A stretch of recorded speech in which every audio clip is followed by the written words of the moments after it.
एक बार की बात है। एक छोटे से गांव में एक मजदूर रहता था। वो रोज मिट्टी खोद कर निकालता, अपने गधे पर लादता और उसे बेच दिया करता था। तो एक बार जब वो मजदूर मिट्टी खोद रहा था, तो मिट्टी खोदते खोदते उसे उस मिट्टी में से एक कीमती हीरा मिलता है। लेकिन उस मजदूर को नहीं पता था कि वो बहुत ही कीमती हीरा है। तो उसने उस हीरे को अपने गधे के गले में बांध दिया। एक दिन जब वो गांव से अपने गधे को लेकर जा रहा था, तो एक सेठ जी थे उसी गांव के, जो उसी गांव में एक छोटी सी किराने की दुकान चलाते थे। तो उन्होंने जब उस गधे के गले में उस हीरे को देखा, तो उस मजदूर से पूछा कि ये तुम्हारे गधे के गले में क्या है, बड़ा चमक रहा है। मजदूर ने कहा कि ये चमकीला पत्थर है, मुझे मिट्टी खोदते समय मिला था।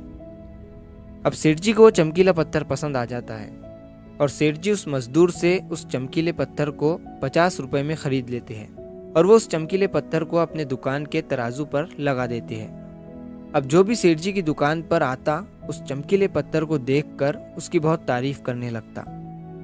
तो एक बार एक जौहरी सेठ जी के दुकान पर आता है और जब वो उस कीमती हीरे को सेठ जी के तराजू पर लटका हुआ देखता है, तो वो जौहरी समझ जाता है कि ये कीमती हीरा है। वो सेठ जी से पूछता है कि ये क्या है और इसे आपने तराजू पर क्यों लटकाया हुआ है। सेठ जी उस जौहरी से कहते हैं कि ये एक चमकीला पत्थर है, मैंने एक मजदूर से 50 रुपए में खरीदा था।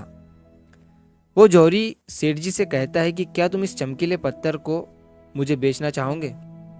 सेठ जी उस जौहरी से कहते हैं कि अगर तुम इसे खरीदना चाहते हो तो मुझे 100 रुपए दे दो और इसे ले जाओ।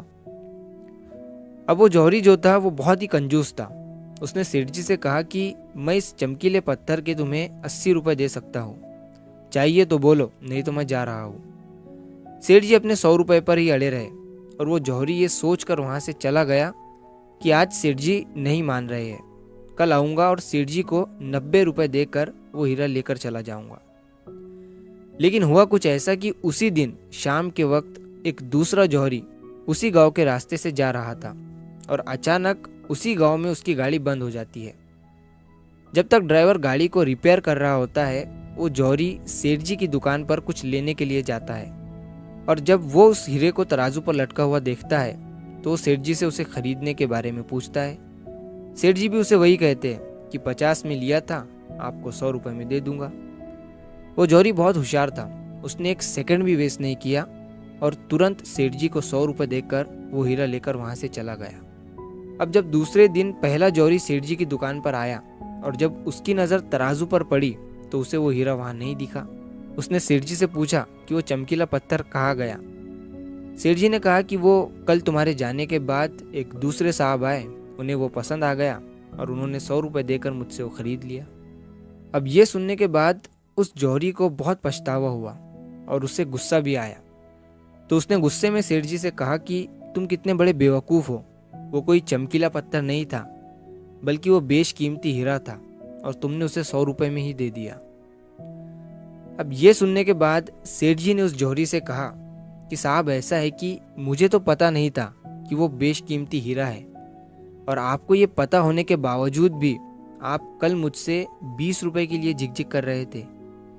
तो मुझसे बड़े बेवकूफ़ तो आप हैं, जिन्होंने 20 रुपए के लिए एक कीमती हीरा खो दिया। दोस्तों, इस कहानी से हमें 3 बहुत बड़ी सीखें मिलती है। पहली ये कि कंजूसी भी वहीं करो जहाँ पर उसकी ज़रूरत है।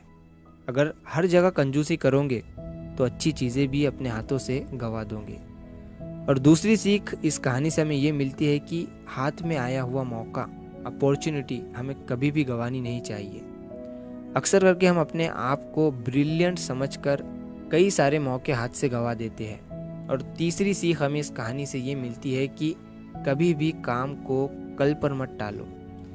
एक बहुत पुरानी कहावत है कि कल करे सो आज कर और आज करे सो अब। दोस्तों, सही समय कभी नहीं आता है, अभी जो है वही सही समय है। तो अगर आप इस कहानी को और भी लोगों तक पहुंचाना चाहते हो तो इस वीडियो को लाइक करो, ताकि YouTube इस वीडियो को और भी लोगों तक पहुंचाए। और अगर कहानी अच्छी लगी हो तो हमारे चैनल को सब्सक्राइब ज़रूर करिए। मिलता हूँ मैं अगली बार इसी तरह की कहानी के साथ। तो सब्र करो, शुक्र करो और ज़िंदगी में आगे बढ़ो।